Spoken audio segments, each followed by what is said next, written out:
Live.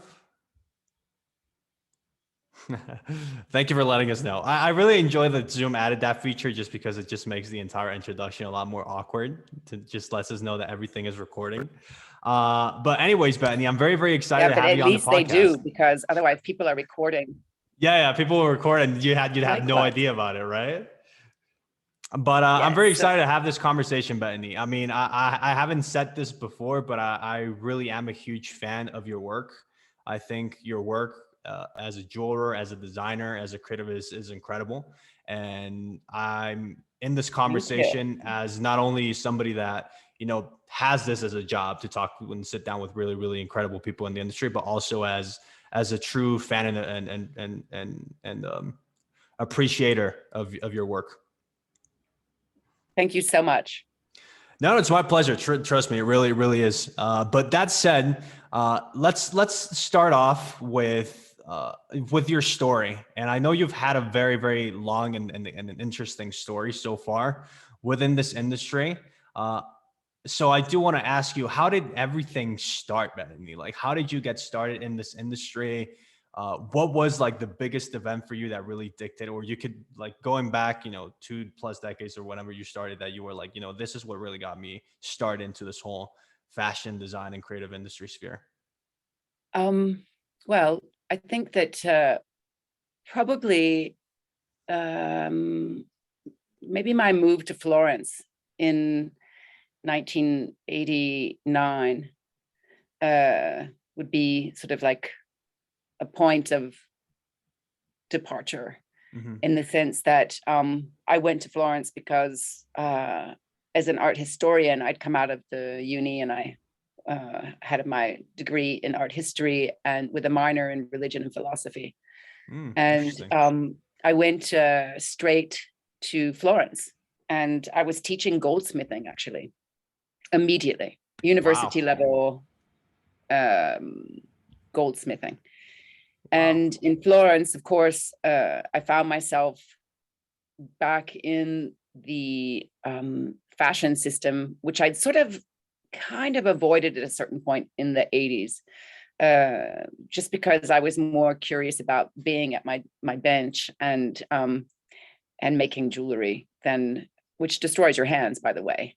We look at jewelry and think, oh, it's so shiny and gorgeous and glamorous, but in reality, the process of making jewelry is really intense on hard on the hands, and it's everything but glamorous. Anyway, so in Florence, I started to work with Luisa Via Roma, which in the 90s was really a cutting edge concept store. And I guess the first, because it came before Corso Como, and it gave a window to the fashion world that was really unique. Andrea Panconese was a forerunner in the idea of in the concept store. And in that beautiful Luisa Via Roma in Florence, I had a huge window, and the fashion system from around the world was coming to Florence because there was already things like Uomo and fashion events that were happening. It was very different, than it became in the 90s, but it was happening. And suddenly I had clients all over the world, particularly Japan.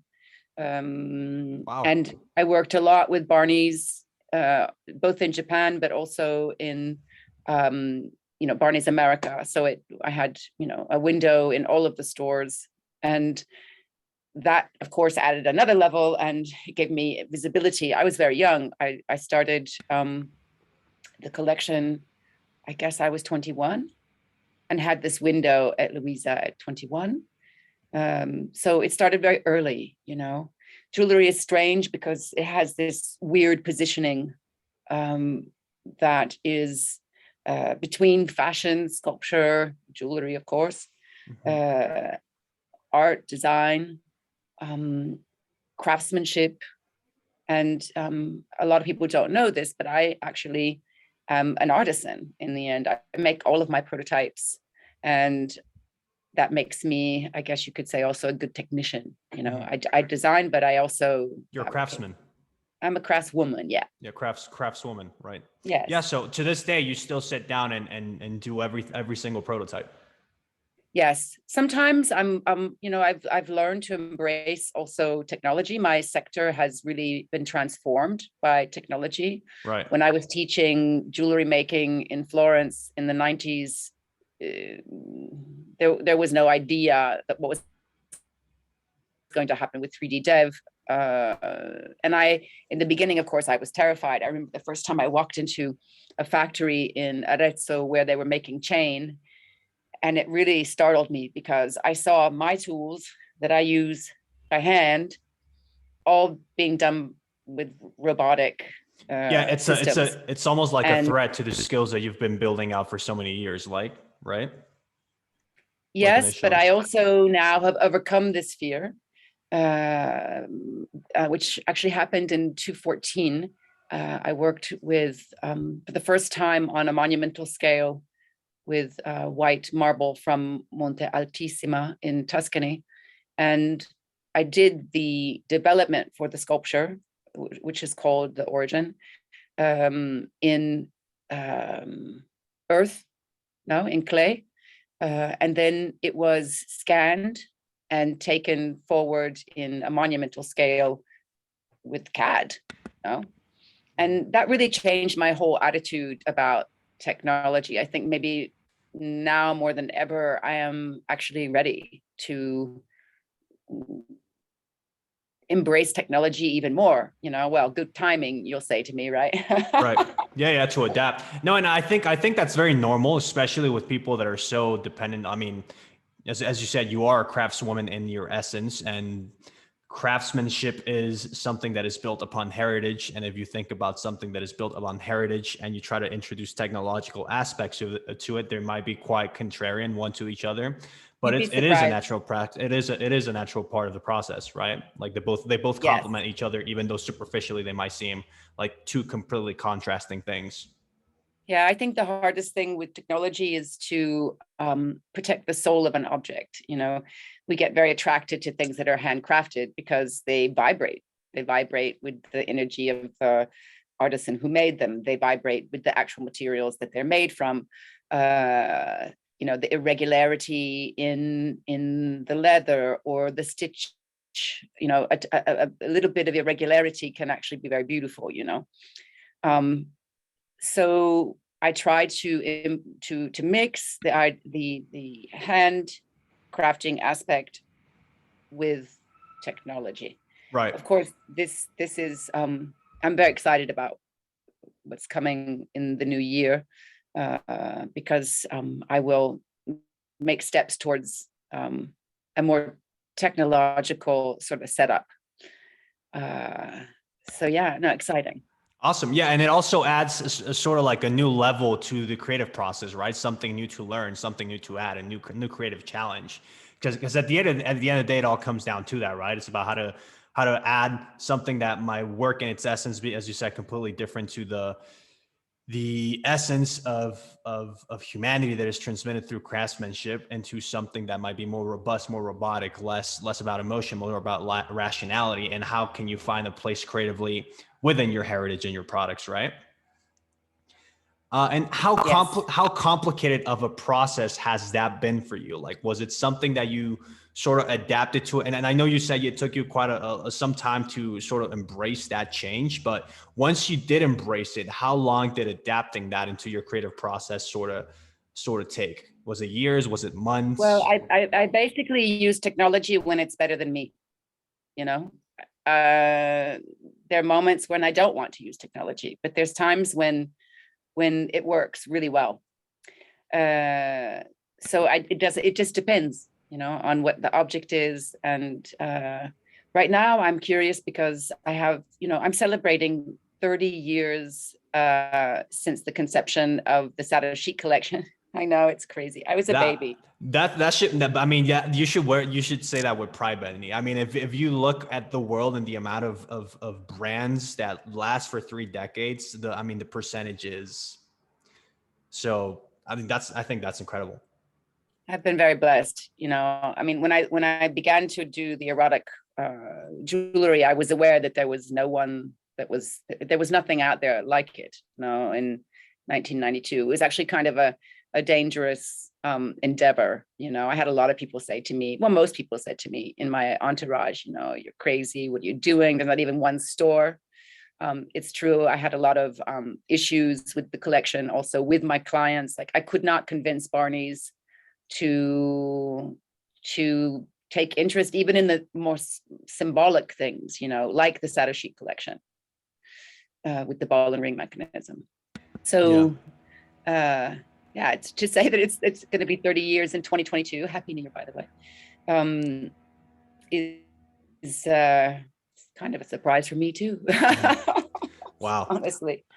Awesome. And Happy New Year to you too, Betony, of course. Now that you said that, it brings me to a question that I wanted to ask beforehand when you were talking about your first consumers or your first customers being predominantly or maybe a lot Japanese.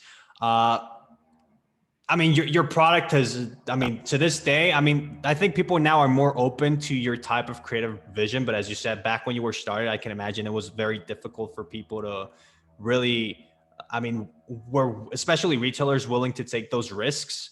But why do you think a society like Japan that is culturally and, generalizing a lot, very averse to risks from a behavioral perspective, but also from a creative perspective, from a consumer base perspective, why do you think that they were so attracted to your creative DNA and your designs initially? In the 90s, they were maybe the most cutting edge market that I could have had access to, really. The Japanese, they really value craftsmanship, and they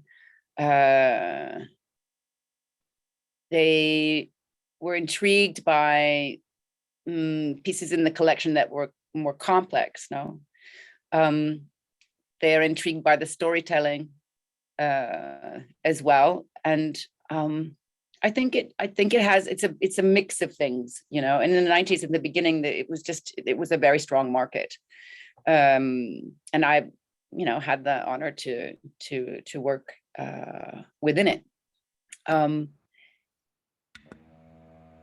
Today, at the time in the 90s, I was really determined to change the world, somehow. I really went on a mission without knowing what I was doing. When I first got the initial pushback, and I think it was 1996, by a buyer, the head buyer at Barney's, she said to me, "This is not appropriate for our stores." And I was just kind of blown away, because I was showing her my classic pieces that have the chains that connect, bracelets and rings, and can be worn on their own and can be shared.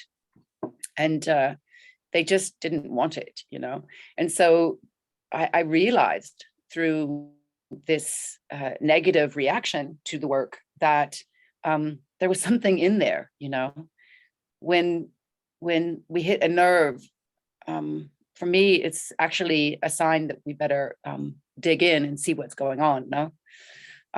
There were no venues for me to sell my work from. Really, the more erotic things, I sold them mostly to private collectors. And the fashion system wasn't ready. Fashion is, of course, it taps into desire and sexuality and sensuality. I always say between the fetishist and the fashionist, there's the lines are blurred. Exactly. Yeah. We're fascinated. Those who love beautiful things are also fascinated by beautiful food. Beauty in general is something that matters. So voilà quoi. The path is not over, it's actually sometimes shocking. At the turn of the century, I thought, oh, wow. I think that we're entering an era of sexual enlightenment, and that really wasn't the case in the end. I've asked myself throughout these 30 years of career, because of course, I grew into my work too. I didn't know what I was doing. I had no idea. I just knew that there was a white space. There was something missing. And totally. And that, why go and do what everybody else is doing? Like, do your own thing. I remember actually here in Paris, there was a headhunter, a very important headhunter for the fashion industry. And he came to visit me in my first space, which I opened in Paris in 2004. And he said to me, "Betony, I'm not going to share you with anyone. You are going to focus on what you're doing. If you go and work inside the system, then you won't do what you're supposed to be doing. So he refused to find me a job. I don't know, designing at MS, or who I would have designed for, voluntarily. I did work for Gianfranco Ferré in 2002. I did his first collection of gold before Gianfranco fell ill, sadly. So the project was compromised. We developed everything. It was beautiful. But he, as you know, rest in peace, had a stroke and left us. But the idea of giving up my freedom also was kind of a factor as well. I'm a researcher. I am on my own sort of schedule, and I guess this headhunter was right. It was Jean-Jacques Picard. He said, you go and do your thing. Please focus on what you're doing. And that was amazing, to have the support of someone whose opinion I valued also and value enormously, to actually tell me, focus on what you're doing. It's going to be hard. It's not going to be easy. Break through, create the market. So I basically created a market. And part of that, doing that also meant that I had to sort of step forward into the light and be a voice. In 2001, I started to travel with the boudoir box, which is an object that allowed me to sort of tackle the problem of not having a sales point. I was like, okay, well, I'll go to my private clients. And so I would just get on an airplane and go. Clearly, that became increasingly difficult after September 11. And so it was shortly after that I decided, I'm going to have to, create an environment where people can come. And that's when I made the decision to come to Paris. And it felt like the best place. It was an amazing decade and a half here in the City of Light.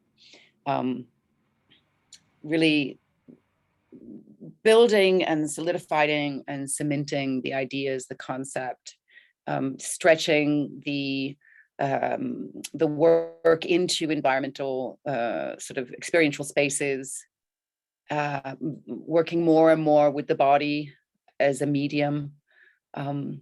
Paris was amazing, for this, extremely creative and connected, because the fashion system was coming. And even though I was sort of on the side of it, I was working also with Colette sometimes, and still every once in a while I'll do a special collaboration, Max Fields. But when Colette closed, I took it as a sign. I took it as a sign that things were going to change, and that B2C structures were going to be the future. Of course, I've struggled because my work is heavily censored, whether that's on Instagram or now Metaverse, Facebook, even just general SEO. I've had to change the names of pieces. I've had to bear the burden of censorship. Yeah. I can imagine everything seems affected, but I mean, that could be productive. That could be some of the factors that might just keep you having such a loyal following and almost a fanatic customer base and consumer base, so it could end up being productive for you. But wow, Betony, I mean, there's so many things that I want to ask you. What a fascinating process. What a fascinating story. And it's not over yet. No, I know. And that's what I want to ask you questions, because every two sentences that you say, I'm like, oh, wow, I have to ask a little bit more about this. That's why you continuously see me typing on the computer. But going back, and because I do want to continue with the story, of course, you said that one of the biggest things and one of the biggest factors that helped you along your career was finding this sort of mentor figure that was sort of the emotional pillar for you in order to guide you through your professional decision making. And I think this is a topic that I want to talk about, because highly creative people tend to be, in a lot of cases, and again, I'm generalizing a lot, very insecure in their own talent and in their own capabilities very, very early young, when they're 20, when they're 19, and they sometimes need those emotional mentors to guide them through that emotional process, to give them the confidence that they need to actually pursue something that they were born to do. Because I mean, I'm guessing your creative talent was palpable from the very, very beginning, right? I mean, it's not normal for somebody to just leave university and start teaching university classes, Yeah. you know? Well, it's true that I started very early, and well, for a question of necessity, you may know, I have a slightly rocky childhood, with an English mommy who was a civil rights activist who took action in America in 1960, February 1, with the Greensboro Four, at the war wars, which marked the first sit-in in history, the first sit down, they called them. And it was the second action that was taken after the Rosa Parks bus boycotts. And so mother wasn't American, and that definitely whittled away at the relationship, I think, with my father. And so I lost my mother very early, for racial reasons, that's a whole nother story. But I left home very, very early. I became independent very, very early. And I was driven by the arts. My mother had been in the arts, and I ended up wanting to have the degree in art history because it was a very wide scope, and from there, of course, many other things came forth. When I got to Italy, at a certain point, Florence got small. After about 4 years, it was time to go. And I thought to myself, okay, either I'll go to the best industrial design school in the world, which is Domus Academy. At the time, there was 21 students chosen internationally, and it's a school for postgraduate master for architects. And I thought to myself, my process is architectural, let's say, and let me just try, and see what happens. If it doesn't work, then I'll go back to Paris, because I knew that I could fall back on the modeling, if I had to. I didn't really want to, but it would be there if I had to have take another path. But I decided to pursue that path, and one day I got a call from Aldo Cibic, and he said to me, Betony, you've been accepted. You're one of the 21. Can you come to Milano? And I knew that would be sort of a career changing moment.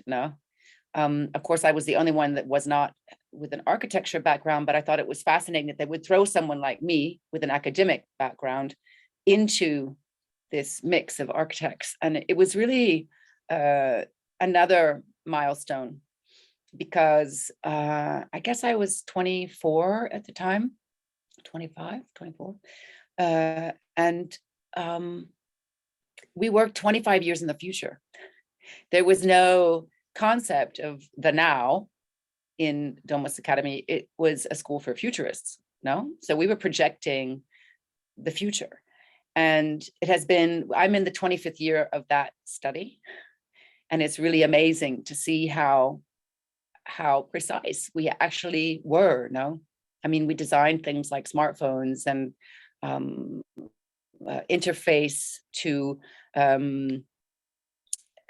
it was basically, I was designing interface, the idea that the world would be completely submerged in product and the trash that comes with it was already something that we talked about. When people talk to me about sustainability, I struggle with it, because for me, it was already old, the idea of sustainable in the 90s. We have to talk about durability today, because nothing is sustainable. Nothing. So I think that this is also what's exciting about this moment, because we must adapt to this fact. Nothing is sustainable. So what do? We can't talk about sustainable fashion, really, to talk about durable fashion. So what does that mean? For me, that means staying creative and creating your own style. And of course, fashion will always be with us because it's part of human nature. Somehow. Yeah, we need to, in most areas of the world anyway, get dressed. And fashion is about feeling, it's about politics, it's about culture, it's about all sorts of things. And so fashion is with us, whether or not, So I'm super excited about seeing what's going to happen in the industry, because it will have to be turned upside down, like most industries. And so I think it's as I said to you, I'm here with a person in the house that has COVID, and it's this COVID business has just been it catapulted us into this future, which I worked around when I was doing Dallas in 1994. Wow. And basically everything we projected happened, including what's happening right now. There's only so much that a bio system can take. And so we've hit the tipping point.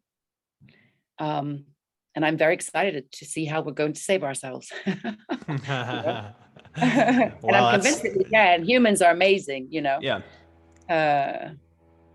And this is why I'm also, I'm in my current planning. I am, I'm going to go and be closer to the design world in Milano, in Italy. I'm going back to Italy, I believe.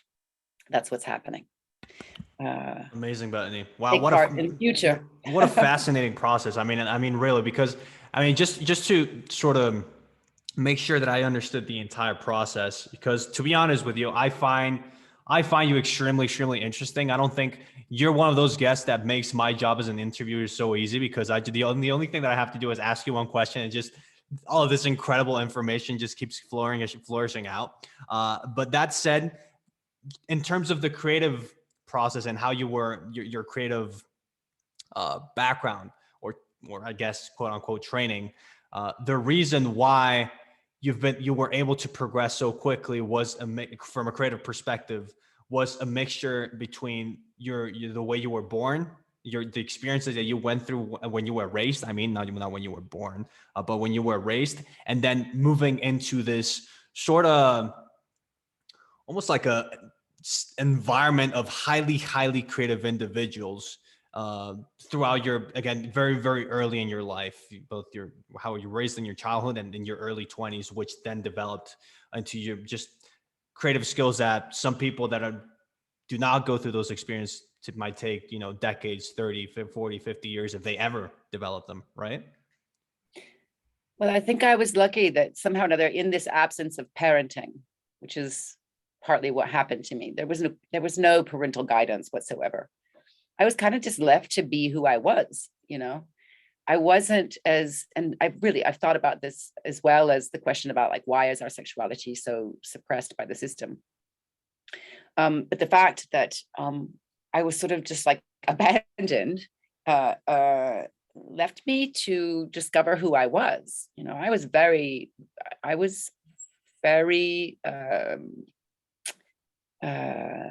I guess courageous too. I left home at 15. A lot of people do. It's not uncommon in the States, particularly. Way more uncommon in a place like Italy or France. But that instability sort of forced me to say to myself, I guess, either Who am I? you go out there and you save yourself, or you are going to be in danger, And the human instinct is incredible. The human instinct to survive and thrive and live, and learn. One thing that was transmitted by the little bit of parenting that was going on was the importance of learning and curiosity. I learned with my father to look, and not just look, but to see. You can look at things and not see them.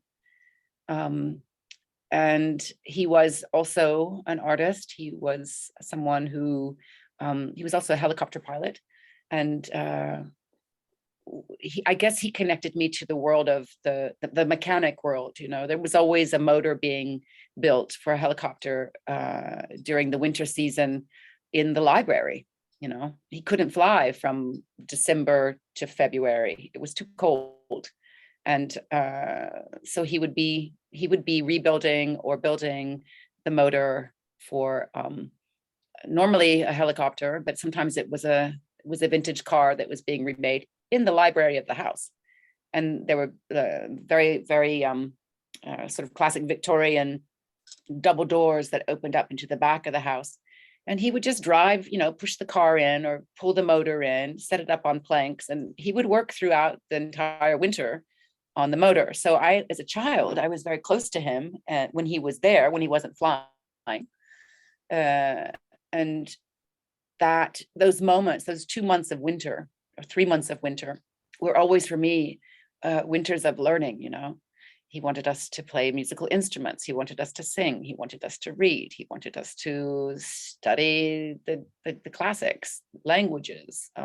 So I think that, you know, I think that that was maybe also one of my greatest gifts, you know, someone who taught me to see, not just to look, and to learn and to understand. So in the end, I became, you know, I'm an academic at the end of the day. I would stay at the university full time if I could. And I'm sure that I'll go back and forth until the day I die, you know, in and out of the learning process, you know. It never ends. I mean, it's an infinity. And the more you learn, the more that you realize that you know nothing.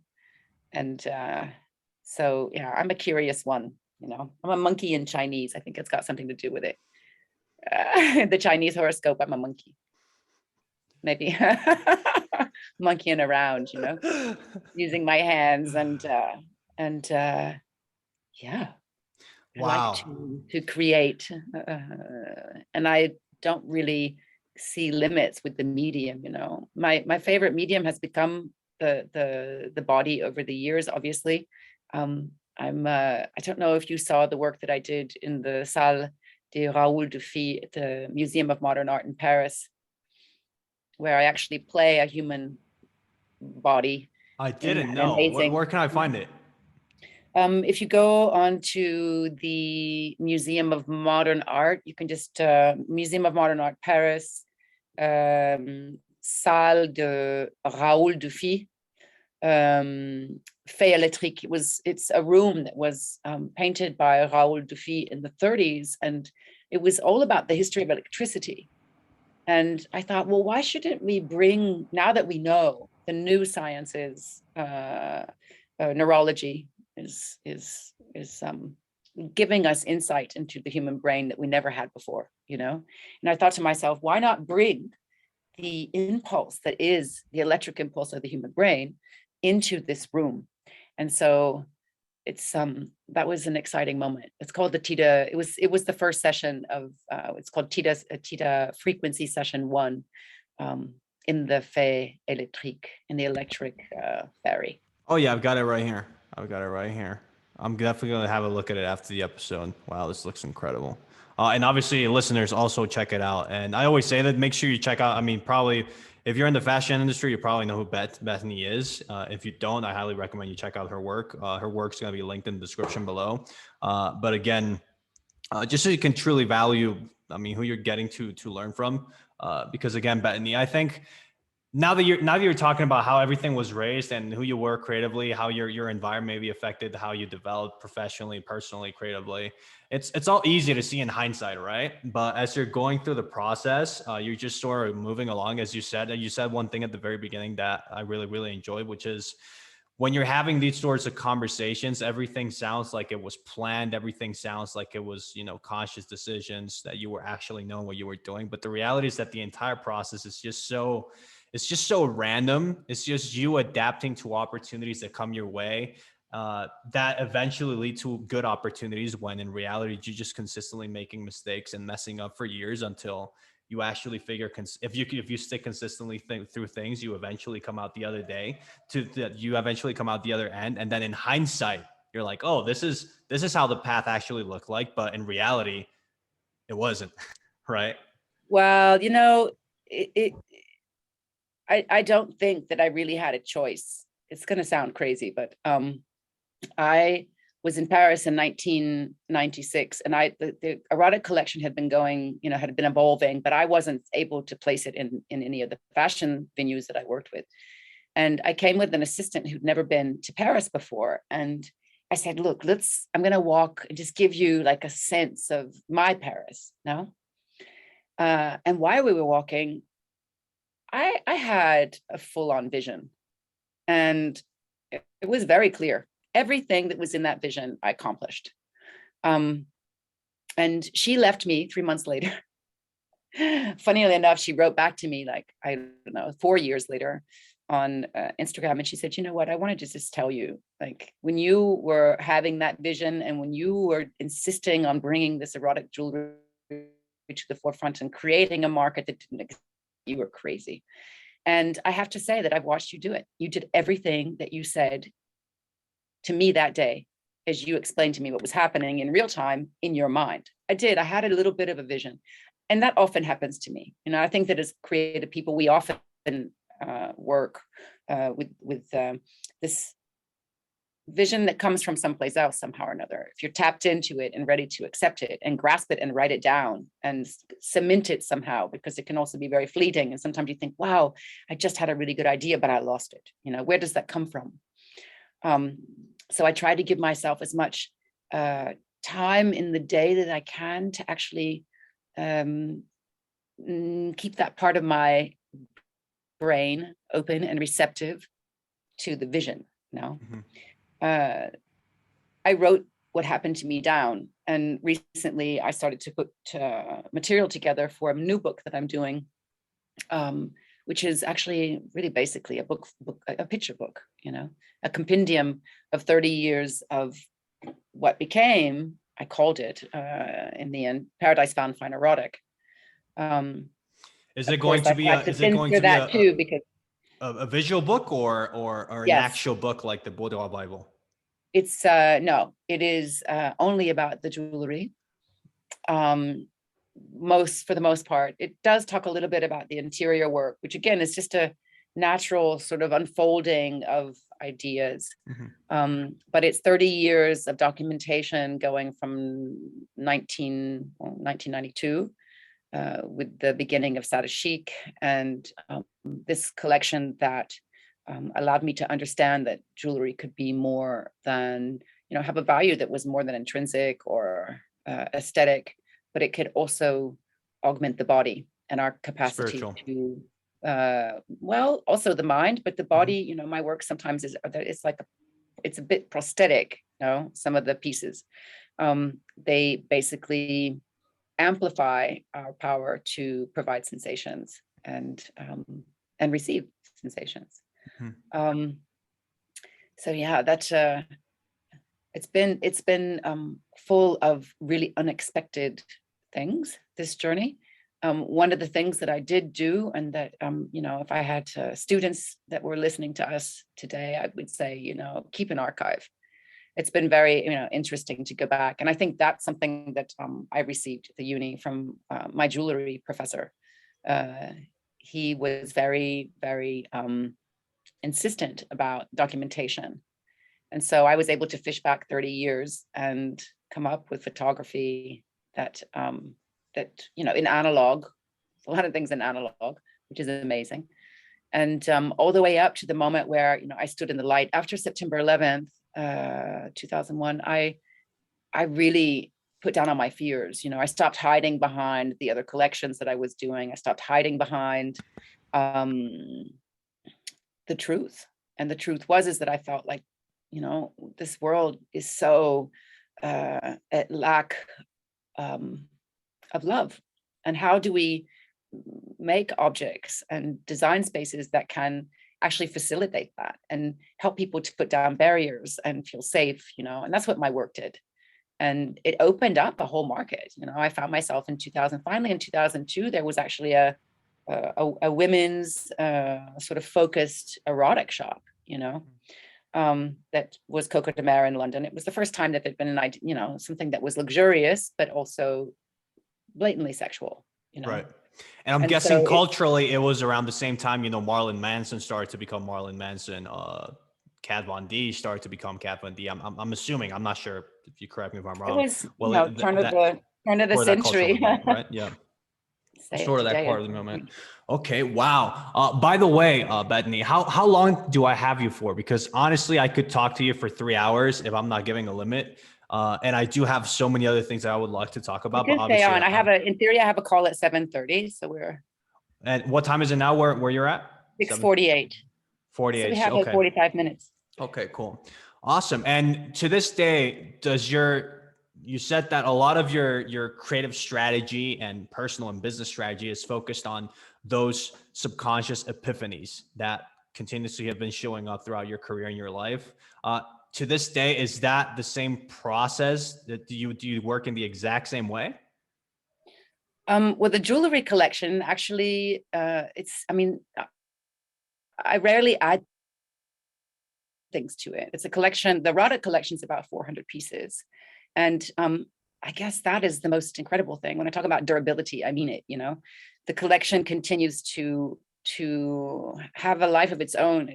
And it's timeless. And I think that's due to the fact that it's handcrafted, it's beautifully made, it's very distilled, and also because the work references the body, and the body, it doesn't really change, it's we still just have, 2 hands and 10 fingers. The body doesn't change. And so somehow or another, this collection is still relevant, Of course. and so it will be very interesting to see what happens next with it, and again, I'm really curious about embedding technology into this process. I'm also interested in, what can I do to bring technology to things that were part of these other collections that I was doing, because I created a maison, I have maybe 2,000 pieces of jewelry that I designed over the past 30 years.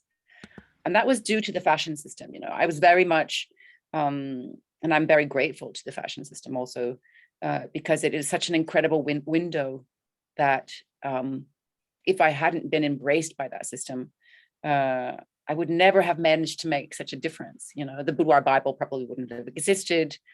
And I have to say, that's another, thing about the work, is that without all of the people that embraced it without fear, I generate fear also because I deal with the most intimate thing that's possible.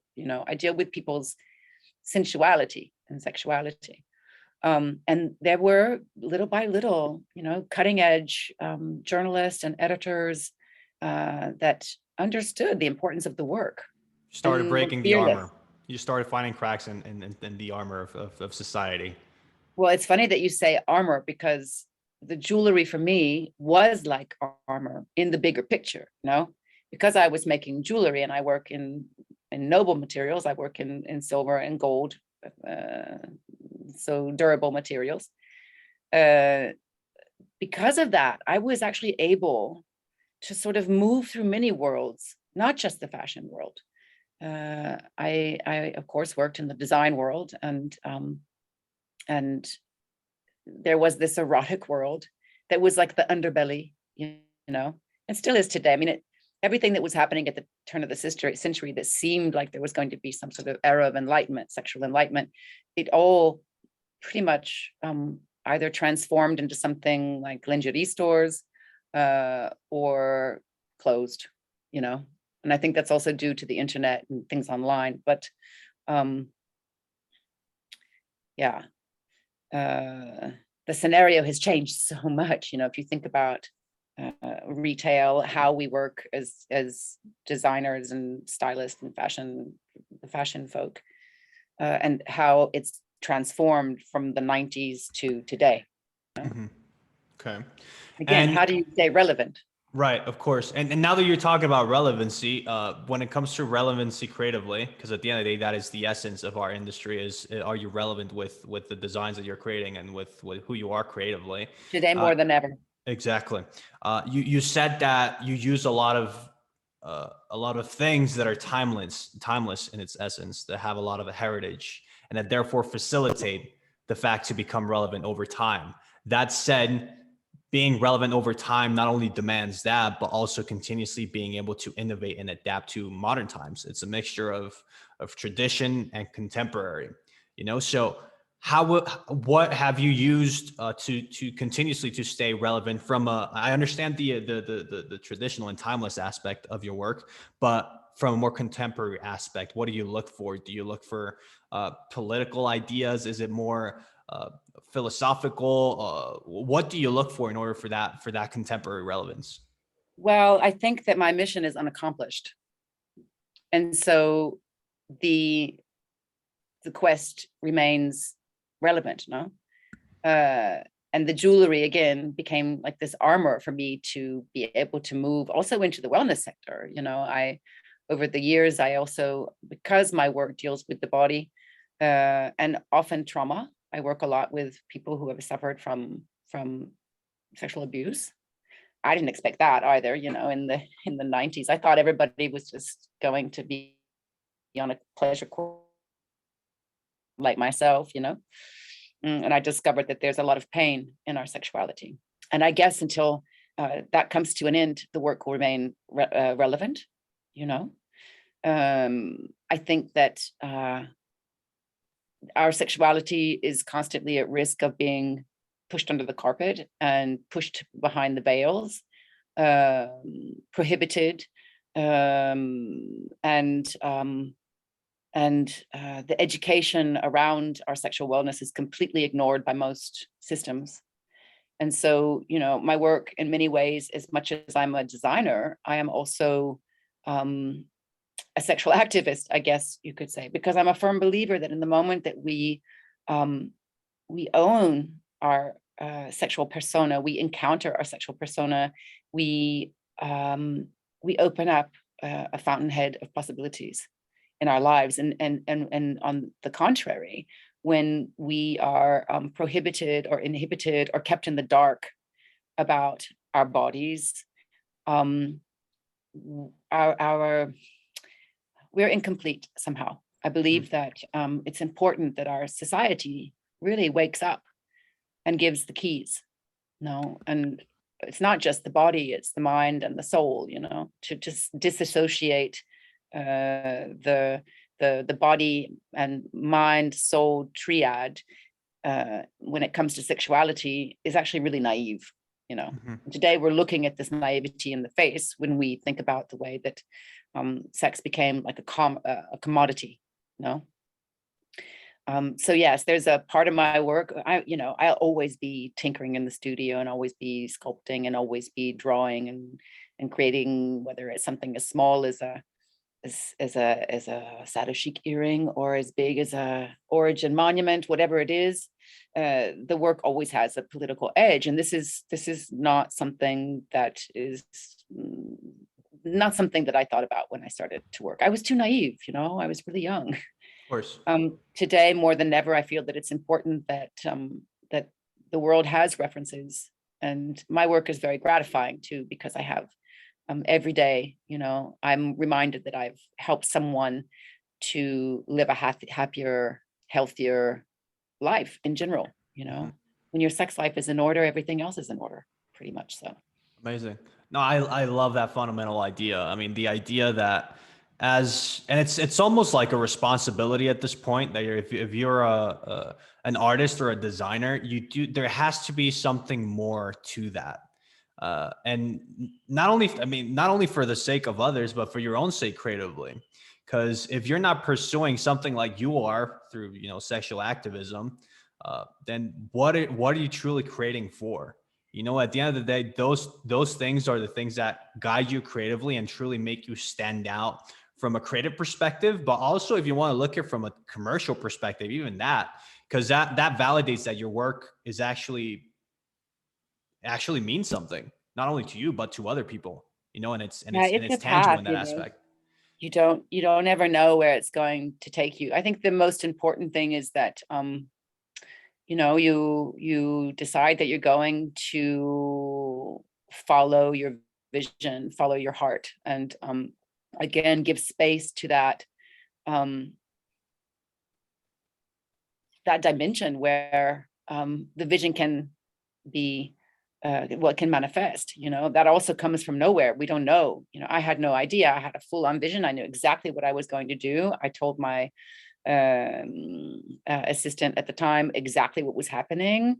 And when I go back and I read what I wrote in 1997, 8, I think it was 1998, I was working at the time with a showroom in Paris that was called CVDC, and it was me, McQueen, Hussein Chalayan, I don't remember who else. We were very few designers, and it was like sort of the cutting edge Legends. of the moment. Yeah. You gotta love fashion for that. Hussein Chalayan, come on, he was doing the most incredible things. Really a futurist as well. Wow. As much maybe today as someone like Iris, no, Van Hirpen, she's amazing, no, Wow. doing her very tech driven garments, no. You've lived I think it's fair to say you've lived a good life so far, Betony. You've met some interesting people I along the can't. way as well. I'm so blessed. I'm so blessed. I really am so blessed. And of course, as I go forward, I'm saying to myself, okay, what's next? This book is coming out with Rizzoli to celebrate 30 years of erotic design, jewelry design. And there's also the Boudoir Bible, which has allowed me again to push through areas. It's not, there's fashion, yes, but there's also this factor of sexual wellness. Exactly. And What's behind it? It's nine languages now. We just Rizzoli Italy has done the Italian version, which for me was very important because, as you probably know, I have a part of my life which is very much attached to Italy, aside from the fact that I produce everything that I make there. But to finally have the 9th edition, and they changed the name from the Boudoir Bible to Eros, and it works fine in Italian. But for me, the book is a way to also be more democratic, because my work, admittedly, is couture. It's often made to measure. It's always made to measure, and it's made to order. And especially now, I've decided, well, in 2018, I started to pull from all of the retail spaces, and I'm working only at the moment with First Dibs, which is a beautiful place to be and really unique environment, sales environment, completely online. Who would ever have imagined,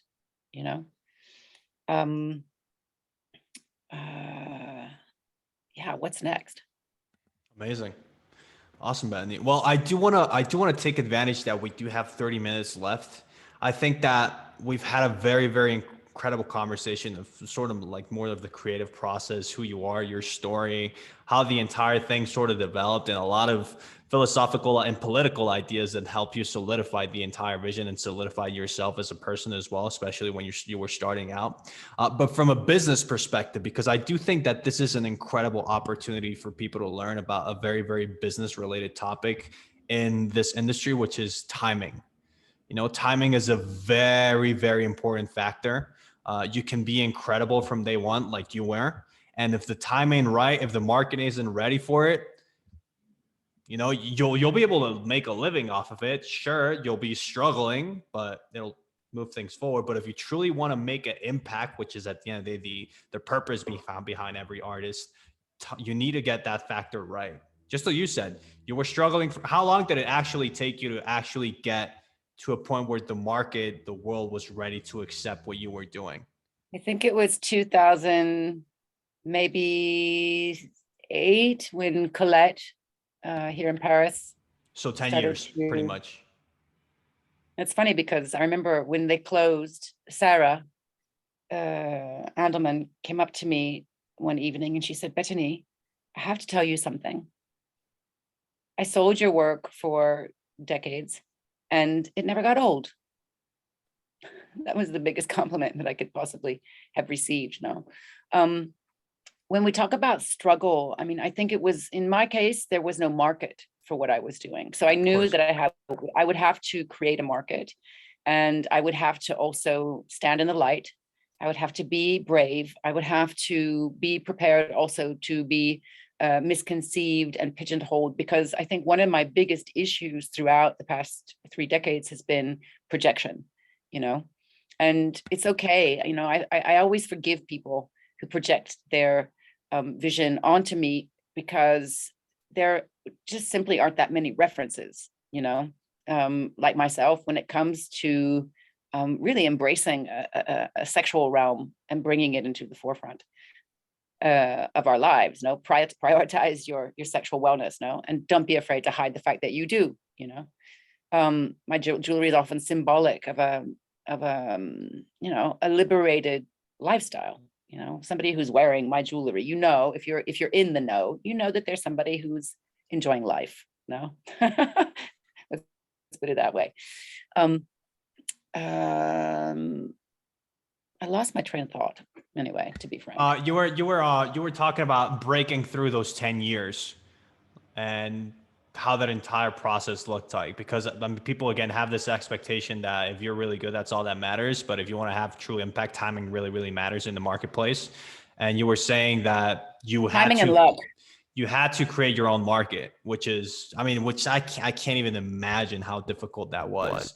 So taking advantage of that, how did those first we were talking about projection. Yeah, projection, exactly. Projection, and understanding that it was an idea, but eventually that the market wasn't ready for you, that you were pretty much have to push yourself. I had stylists say to me, "Oh, you're into pain." And I'm like, no, that is your idea. And, you know, you can't blame them, because up until I started to do the work and be, you know, decided to go visible with it, anything that had to do with full body stimulation or sexual enhancement or whatever was either classified as pornographic or pornographic. You know, there was the erotica had sort of slipped out somehow. And especially now, I mean, we live in a very pornographic society. If we look at how porn has informed everything, including fashion, and commoditize the entire world. I mean, look at companies like OnlyFans. You know, yeah, which, by the way, is something that I have to consider, OnlyFans, because I'm you know, banned on Instagram, shadow banned, etc. And when the Museum of Natural History of Vienna decided to go on to OnlyFans to share their erotic works, I thought, okay, I can do that too. So it's one of my goals for 2000. I think that'd be amazing. I think that'd well, be I'm amazing. Going to be there. Come and follow me. I think that'd be amazing. I mean, from a market, I mean, Instagram is so saturated with everything. I mean, I think that'd be not only something productive for you, but as for the brand as well, to be following fashion brands on OnlyFans. I think what better way to succinctly put what your brand is about, you know? But you see, if we go back and we speak of projection again, the idea of being on OnlyFans was something that it was up until recently considered something that sex workers do, you know, and I'm not a sex worker. So, and I know people who have worked on OnlyFans and you know, people who also make a living with OnlyFans. For me, it's about being able to share the work honestly, you know. Of course. Censorship is a very dangerous, it's a very dangerous monster, you know. It affects communication. Especially in my case, you know, because I am not, I mean, projection has made it such that certain people who have a small vision about their sexuality have put me in a pigeonhole. But in reality, we are all eager to learn and to have a great sex life, but I'm pushed to the back side of those machines. So yes, here we go with OnlyFans 2022. Yeah, no, and not only that, I think that one of the biggest problems with things that communicate or have a very sexual nature to them is that, again, because of regulation, communication gets very, very blurry, or if not completely canceled out. And you can't have transparency, you can't have connection with people if communication doesn't exist. And if you rely on visual communication entirely and you're getting so affected because of political or company or regulations, then OnlyFans can be a great avenue for you to be able to communicate that in its truest, rawest, and most transparent essence, what you truly want to communicate, you know? Yeah, I think it's going to be an interesting window. Of course, because I work also with education, and the Boudoir Bible is not a salacious, Right. sex story, but it's a book about using my instruments also. You mentioned earlier something about responsibility. I feel responsible for what I have created, Of course. and some of the tools that I created can be dangerous if they're not used knowingly and with skill. So I really do feel responsible for the work that I put out there. And I went in general, with the discussions in the Boudoir Bible, because I felt like it was also the moment, a beautiful moment, to be able to create something really democratic for everyone, which again, my work is not. I work in noble materials, and it's costly. The Of course. craftsmanship is costly, materials are costly. But it also means that they're good investment pieces. I think today more than ever, people are thinking about investment, how to invest. And gold and diamonds are always a good investment. you know, Always. Silver too is a great investment. Awesome. Yeah. In terms of the business, I think that one of the most important things that I at a certain point accepted was that I wasn't actually a fashion designer. Of course, if I'd had opportunities, I would have designed more maybe in the fashion system.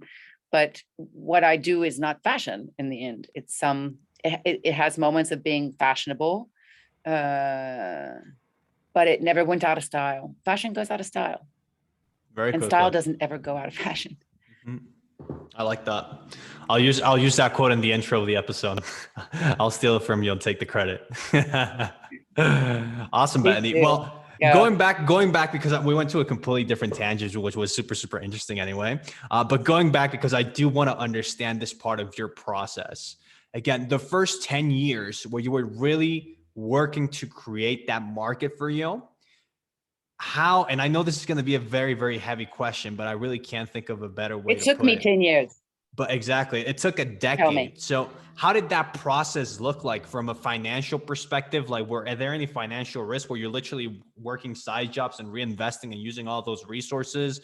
Where you literally, from day one, just again selling to private collectors that appreciate it, and based on that, creating better products? Was it more communication based? Like from a business strategy perspective, what were you doing to create that opportunity that took 10 years? I was hiding the erotic collections and staying in the fashion system. So as I said earlier, I was working with Barney's, with Liberties, with Selfridges, with Printemps, the Etage de Luxe. I was working with Maxfields. I was working with Kashama, Bus Stop, etc. I survived, and I managed to self-fund by designing the other collections. And I was doing 2 collections per year. Which is a big mistake. If you're making jewelry, the wonderful thing about jewelry is that it tends to resist the hands of time. It kind of defeats time sometimes, jewelry. This is one of the amazing things about it. But I definitely was afraid, when the people from Barney said to me, "This is not okay. We cannot sell this on the jewelry floor." I understood that I had to also, Compromise. keep a low profile, because it would have affected the successful business that I had developed just around the jewelry itself. The jewelry was more what I called it the classic collection. There was also a collection called the Talisman, which I think I'd never sold more of a collection than I did this series. And because it spoke to the spirit as well, Talisman, it says it all. And so I was doing, the other collection. And again, it wasn't until the September 11 that I decided I cannot do this. And I took the risk of dropping basically, or my clients actually dropped me, because I went to the Paris Fashion Week in September 2001, 3 weeks after September 11th. Mind you, it was a very strange fashion week, that one, in Paris. But rather than taking any of the things that my clients had purchased up until that time, I decided I'm going to present this erotic collection. And I lost all of my clients, all of them. Wow. And was there, and yeah, so it was pretty much you compromised yourself creatively and in terms of the vision that you really had, just for the sake of being commercially viable in the short term, so that you could survive until the time was right. Okay, well, but at the end of the day, you took that risk anyway, right? Or was there any signs that made that risky decision more comfortable to you? As I said previously, was it maybe a Well, rising there was a culture? blessing. Uh-huh. There was a blessing that came with that decision. I just couldn't do it anymore. Like ethically, Okay. I felt like I have to do what I have been. I was pretty convinced that I'd been called. There was like a calling to do what I do today. I had a very clear vision. It was so clear. It was uncanny. Right. Today, looking back on it, it's uncanny. In fact, I speak about it in this book that I'm doing with Rizzoli. Yeah, I took a big risk. It was an interesting moment, Tom Ford and Karine Rothfield were really pushing this idea of Heritage needed to innovate. well, the idea of porno chic. Right. There were moments when I thought, wow, okay, people, now is the time. And that was, the fact that the porno chic movement was happening, and Tom Ford was building out his empire, really designing for a woman who was empowered and beautiful, and I remember being super surprised because I started to see that he was picking up on vocabulary which had been up until that moment been shunned. I remember seeing a Tom Ford publicity there was like a crop or a whip on the bed, and I was like, okay, now they're catching up with me. And that sensation was amazing. It was empowering because because at the time, there was like this happening as well, I actually started to speak to the press, and the press embraced more and more. So you yeah. know, it, Yeah, it, no, it, awesome. Amazing. So it was, it was at the end of the day, there was a lot of risk attached to the decision, but oh yeah, it still is. there was rationale. There were certain things that you were catching up to subconsciously, about the moment, sort of the things sort of shifting in that direction, right? Yeah, I thought they were shifting. Mm-hmm. Right. I might have to get water. That's right. Take your time.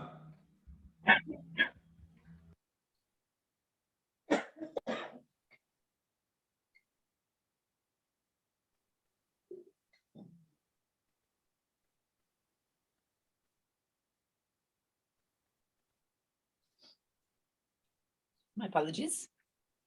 No, not at all. And at the end of the day, that's the benefit of this episode. It really is. It's about having a conversation, not an interview. Yeah, j'adore. Hmm. No, the risk was there. It was always there, and it's still there. Mm-hmm. Of course. Because our conversations around the body, around pleasure, because of course my my understanding came through the work and through the years, with regards to the taboo around sexuality. Today sex is no longer taboo. I mean, honestly, they use sex to sell anything. Okay. But pleasure is still taboo. This became very evident to me, and it remains that way.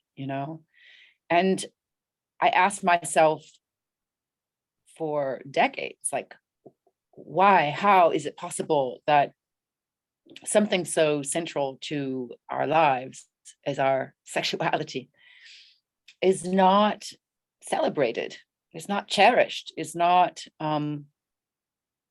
considered important by the system? And I realized over the years, with maturity, that Biological The reasons, maybe. reason, Yeah.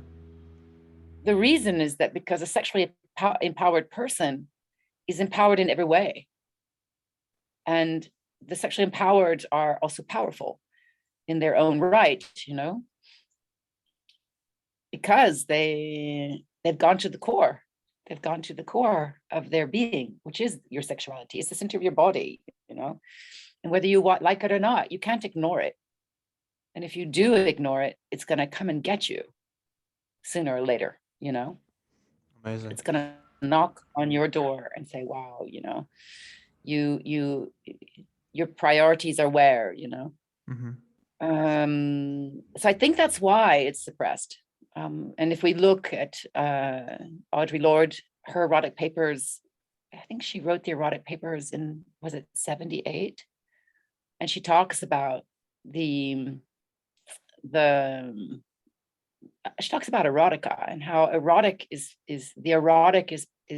primarily female, and if men would tap into their erotic beings, that there would be less violence and destruction and more peace on the planet. And I'm pretty convinced of that. Very interesting. Wow. 100% convinced.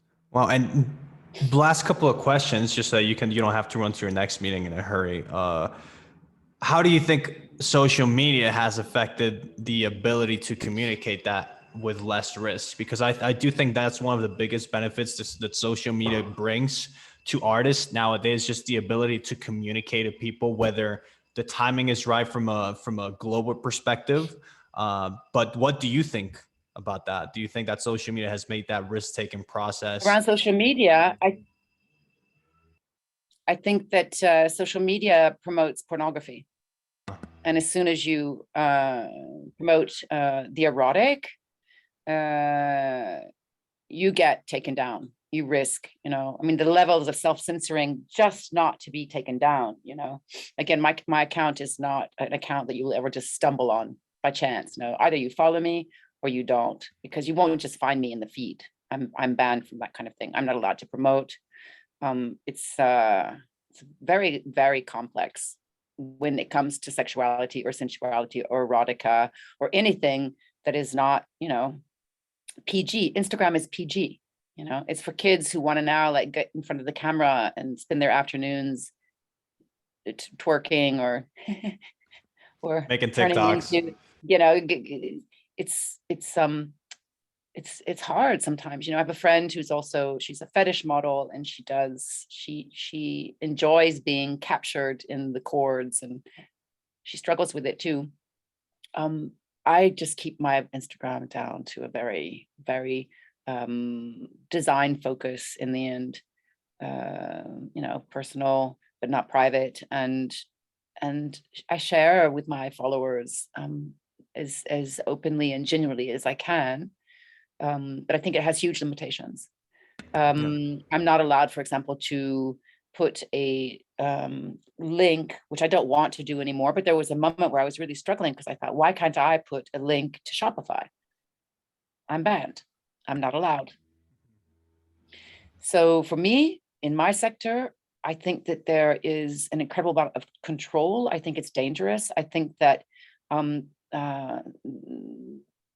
people live in the illusion that we are liberated and free, and sexually we can do what we want, but I don't. I am the living proof of the contrary. So we mustn't sit on our laurels. I know that must sound hard, but it's true. I struggle to stay on the surface with social media. Mm-hmm. I think that social media, in many ways, again, when it comes to sex, there's a lot of pushback. Or sexual wellness, they even said it, if you're divulging sexual wellness or make sexual wellness designs, you're not wanted here, basically. Mm-hmm. So some of those challenges, as you said, the risks are always there, right? And the journey really doesn't end. You just you have this vision of what you want to achieve. Challenges keep coming through, and you sort of have to continuously push through them, right? Whether Yes, it's social media absolutely. now, whether it was the retailers 20 years ago, and whether it is the metaverse in 10 years or whatever, right? Yes. And I think the other thing is to, I mean, in my case, dealing with erotica, I diversified, you know, as much as I could, just because I'm the, in the Chinese horoscope, the monkey, you know, the curious monkey. And I'm very grateful that I did that, because that was also part of my survival tactic, you know, with It the was business, risk because averse. Yeah. yeah, I mean, again, I did not plan this out. You know, I didn't know Sure. that one day I would become a clinical hypnotherapist. I didn't know that I would be working with the body as a medium. I didn't know that I would be, you know, that the work finally, in fact, I guess a milestone with this erotic collection was in 2017, the Museum of Modern Art here in Paris. They did a show called Bijoux et Tabou, Medusa. It was called Medusa, Bijoux et Tabou. And the curator came to my space where we are today in Eden. And she said to me, I heard you have this object called the boudoir box. And I said, yes, I do. She says, I want to see it and I want to show it in the museum. And I said, I'll share it with you with pleasure, but I will not open it for the general public like that. And she said, okay. We saw the work. She also asked me at the same time to take an experience from my experiential space in Paris and bring it into the museum, which has resulted in the Raoul Dufy TIDA session. Anyway, to my space, Eden, she said, look, I'm going to give you a week to think about this. And I thought about it a lot. And I knew that in the moment that I would expose the boudoir box to the general public, it's a museum, you know, anyone can see it, that I would instigate a paradigm shift, and that there would be new secrets and new mysteries and new projects coming forward. And so finally, in the end, after a week, I called her and I said, okay, we're going to do this. I'm going to give you the boudoir box. Clearly, I was immediately censored. So even in the museum, I had a little room of my own where there was a warning outside, you know, there was erotic material behind those curtains. In the end, it kind of worked for me. And the boudoir box was finally opened, not for salons and private groups and private collectors, but it was opened at the Museum of Modern Art in Paris. Awesome. Wow, Really, Betony. really marking you know, instigating a paradigm shift. Yeah. No, and I do think, again, as challenging as that is from a commercial and creative and personal perspective, I do think that we are essentially, yes, in the business or in the industry of incredible design, incredible artistic value and creative value, but also in the business of connection with people. And Absolutely. the fact that you're going through those challenges, and this can be you with sexual inspirations, and this could be another artist with something else. It'll maybe prove as a challenge for to be embraced at a global level, but to a personal level with the people that truly matter when you're really starting out and really trying to identify everything. I think that could be beneficial, because I again, of the think that if ability you to follow your connect. heart, you know, follow your heart, follow your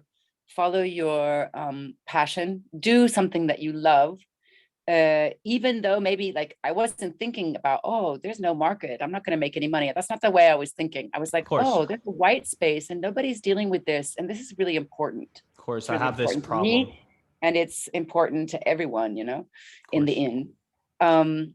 And then it'll come, you know, with when you decide, okay, I'm going to, I don't know, a tennis player. Think about it. You know, how many major tennis players are out there that make a full-blown living from it? Well, there are very few, but they decided to go and do it and persevere and put in the time. You know, it takes time. It takes time, takes love. It takes also connection and sharing and bravery. And what have you got to lose? I mean, isn't that why we're here?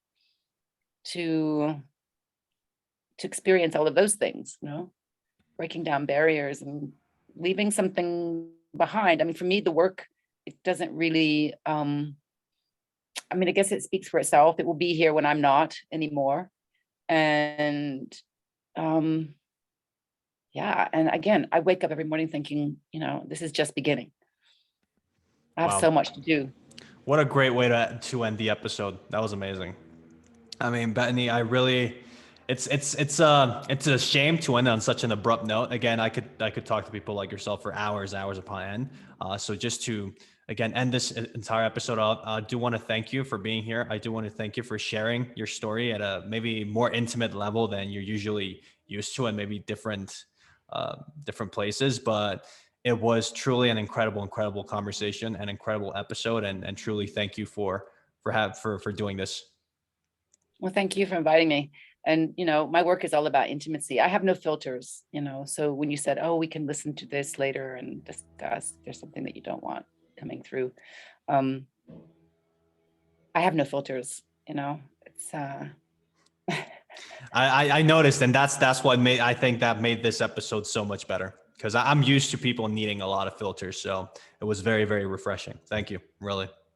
it's just so much easier to be yourself, no? It And is. this is why it's very hard for me, the social media factor, because I don't, I guess I don't really understand why I'm banned, I'm just spreading love. That's all I'm here to do. I'm with you. I'm with you. There's what's the saying that I mean, it's just the never ending thing of what's different. It's scary for most people. Just reflecting on different times, different technologies, and in Yeah, different ways. You know. But awesome. I don't want you to be late to your next meeting, Bethany. I mean, I'll definitely stay in touch. I would love to have you on another episode. Again, there's so much things absolutely. that we could be I'm here talking for you about. whenever you need me. Awesome. Thank you, Bethany, truly. And I wish you a great day. Best of the New Year's. And again, it was truly a great and incredible conversation. Really. So sweet to meet you. And yeah, I'll wait for you to send things through. And I'm here for you if you need me. Thank you, Bethany. Um, Likewise, truly. take Have a care. great day. And we'll be in touch. Bye bye. Thank you.